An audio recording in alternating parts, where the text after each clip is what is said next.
Europas barskeste kyst I liten båt. Du kan følge turen på Facebook og YouTube. Vi blir veldig glad om du liker Facebook-sida og abonnerer på YouTube-kanalen vår.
Det jo bare hyggelige tjenestemenn og kvinner vi treffer på.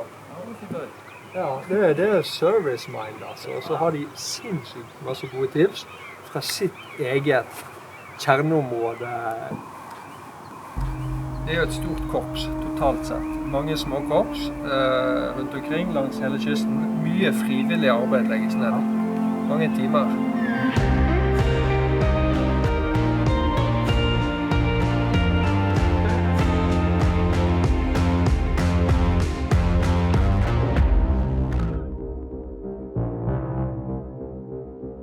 Det er ikke sant å liksom, jeg prøver å lage en båt.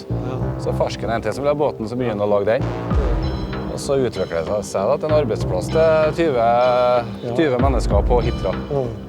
Så det er jo litt artig, og så er det også givende fra ting vi lager selv, at kundene kommer og kjøper med oppsparte penger og er veldig glad i det de får. Det er det som er givende med det.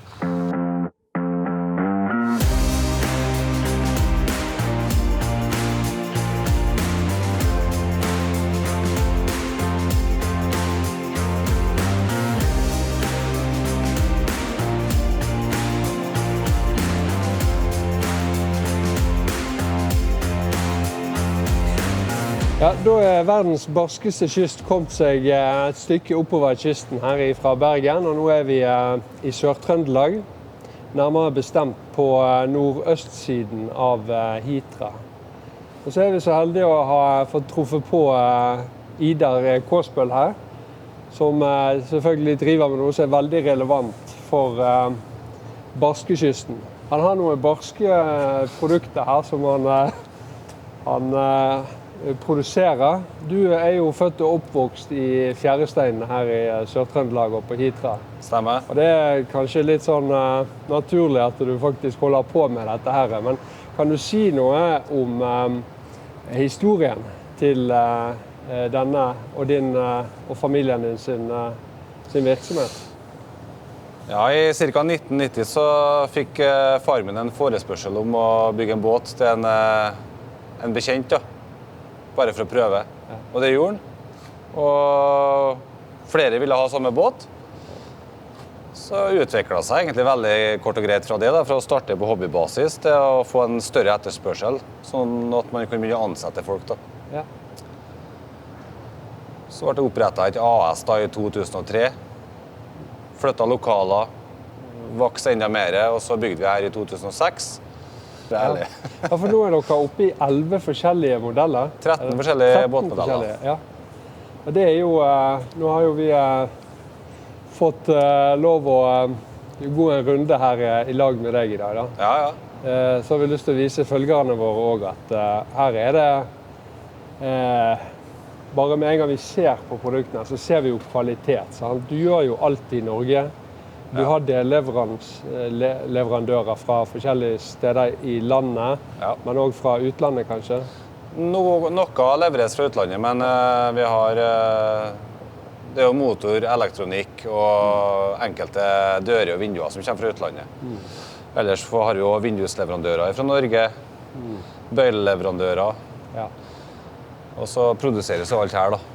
Det jo ikke så mange av dere igjen i landet, men de som igjen, da, man får jo inntrykk av at kvaliteten viktig for dere og for kundene som kommer til dere og vil ha ordentlige båter som takler barskekysten og helt ifra nord til sør i Norge, og så har dere også salg til utlandet.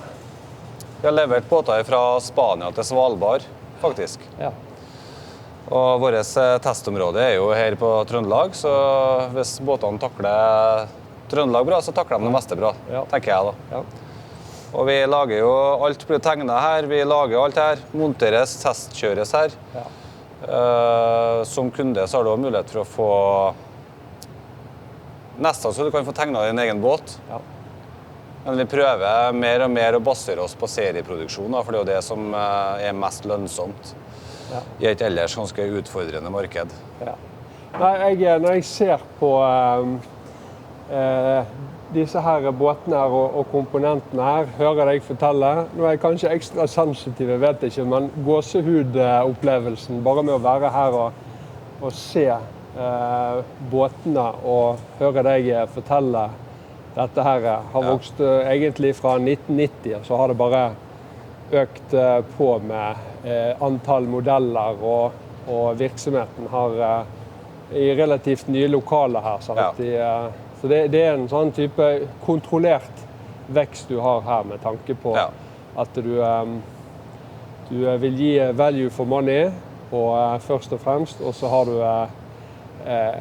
kan vi si en vekst, men den ikke for enhver pris, sånn som jeg forstår det. Nei, man må vekste nøkternt, tenker vi. Det jo jeg som tegner og selger mesteparten av båter. Min bror da daglig leder. Så sammen så har vi en ganske grei balanse om å ikke stresse for mye, da. Og i forhold til vekst og så videre. Men vi prøver også å utvikle oss, og utfordringen med å drive i Norge ganske høye lønnskostnader. Så med tanke på effektivisering da, så har vi nå begynt et prosjekt med den sveiseroboten som står bak det. Ganske langsiktig prosjekt, men den nå klar til å gå på én båtmodell, og vi vil da fortsette programmeringen på flere båtmodeller etter hvert. Da. Vi kan rusle videre og se litt. Ja. Her jo da styrhuset til den båten som heter for 780 Cabin. Det har blitt en populær båt, beregnet for kjapp transport fra A til B. Det ligger en 605 som skal ned til Bergensområdet. Det er ferdig å slipe under nå.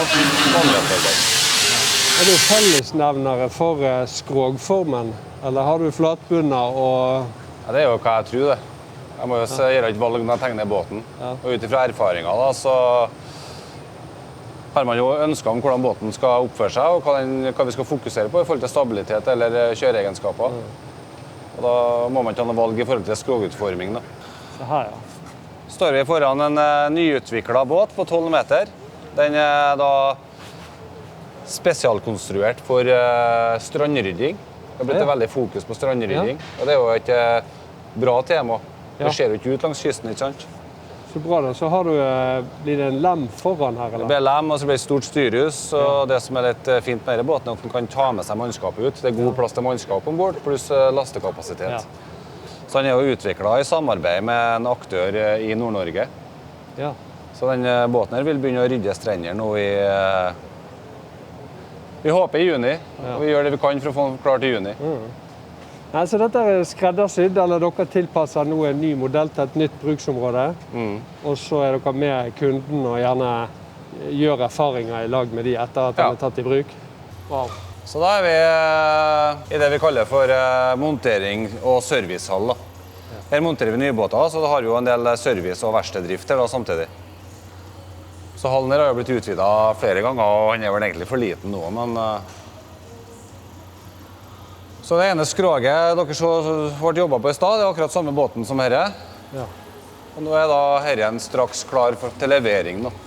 At vi faktisk nå, når vi er på vei nordover, får lov å komme inn og så se fra innsiden på virksomheten din, det betyr masse. Artig, da. Jeg tenker også utrolig spennende for følgerne våre som får sett dette her fra innsiden. Det blir oppmerksomhet rundt norsk produsert, finnes fortsatt.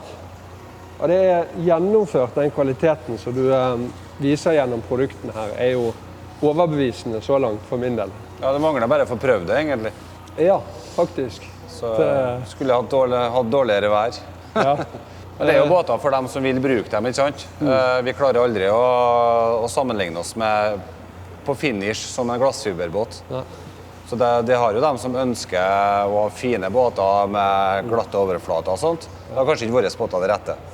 Vi har båter for dem som vil gjerne bruke båten uten så mye bekymringer. Tøffere bruk.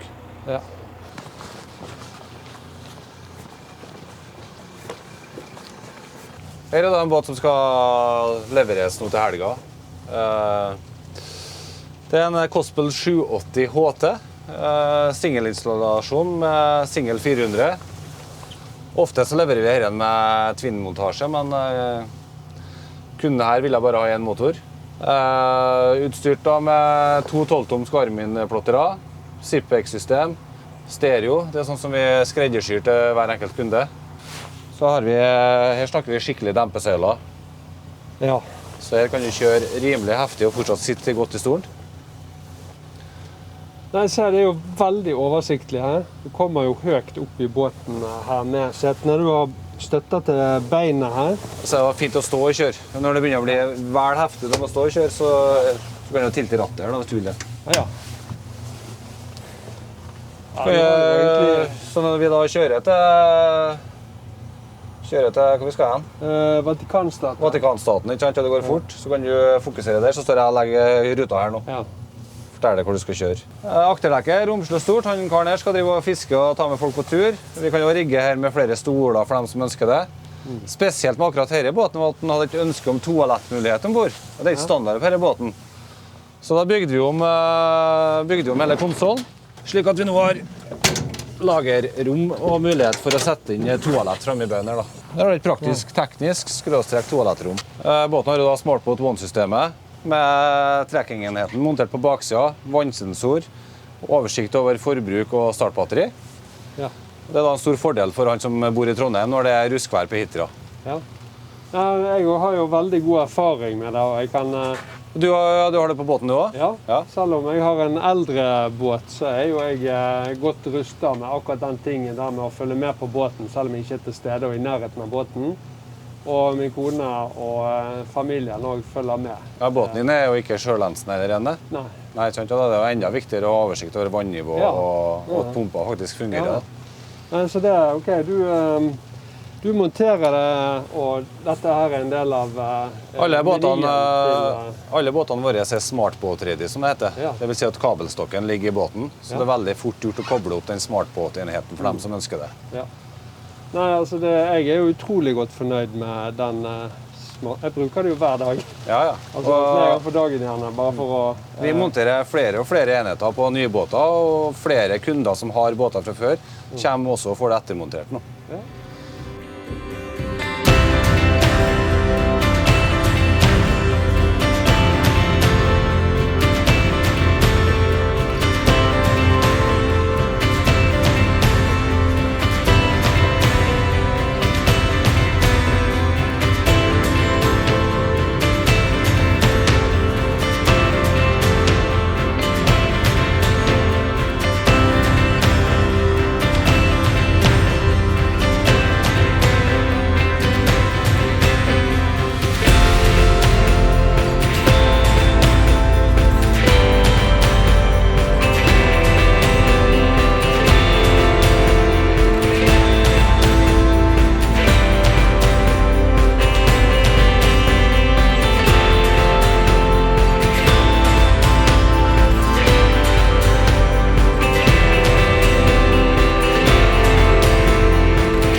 Verdens barskeste kyst, i liten båt, er produsert av Digital Creations, og vi takker alle støttespillere til prosjektet. Du kan følge turen på Facebook og YouTube. Vi blir veldig glad om du liker Facebook-sida og abonnerer på YouTube-kanalen vår.